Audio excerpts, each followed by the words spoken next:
بسم اللہ الرحمن الرحیم۔ مزید ویڈیوز کے لیے چینل کو سبسکرائب کیجیے۔ ایک شخص ایک تجربہ کار عالم دین سے اپنا مسئلہ دریافت کرتے ہوئے کہنے لگا، شروع میں جب میری بیوی مجھے پسند آئی تھی تو اس وقت وہ میری نگاہ میں ایسی تھی جیسے اللہ تعالیٰ نے اس دنیا کے اندر اس جیسا کسی کو بنایا ہی نہیں، اور جب میں نے اسے شادی کا پیغام دیا تو اس وقت میری نگاہ میں اس جیسی کئی ساری لڑکیاں تھیں۔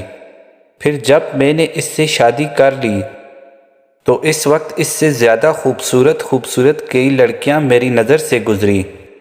شادی کے چند سال گزرنے کے بعد مجھے ایسا لگنے لگا کہ دنیا کی تمام عورتیں میری بیوی سے زیادہ خوبصورت ہیں۔ شیخ نے کہا، کیا میں تمہیں اس سے بھی زیادہ عجیب و غریب چیز نہ بتاؤں؟ اس آدمی نے جواب دیا، ہاں، کیوں نہیں؟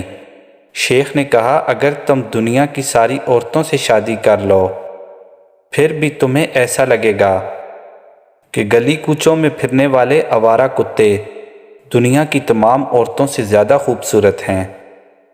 آدمی ہلکی سی مسکراہٹ کے ساتھ کہنے لگا، حضرت آپ ایسا کیوں کہہ رہے ہیں؟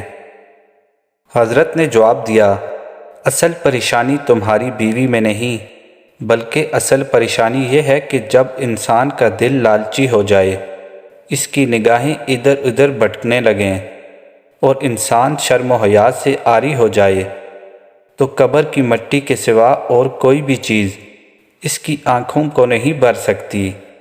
سنو، پریشانی یہ ہے کہ تم نگاہیں نیچی نہیں رکھتے۔ کیا تم اپنی بیوی کو دوبارہ دنیا کی سب سے زیادہ خوبصورت عورت بنانا چاہتے ہو؟ اس آدمی نے جواب دیا، جی ہاں۔ تو شیخ بولے، پھر تم اپنی نگاہیں نیچی رکھو۔ اللہ تعالی ہمیں عمل کی توفیق عطا فرمائے، آمین۔ ویڈیو کو لائک اور چینل کو سبسکرائب کیجیے، شکریہ۔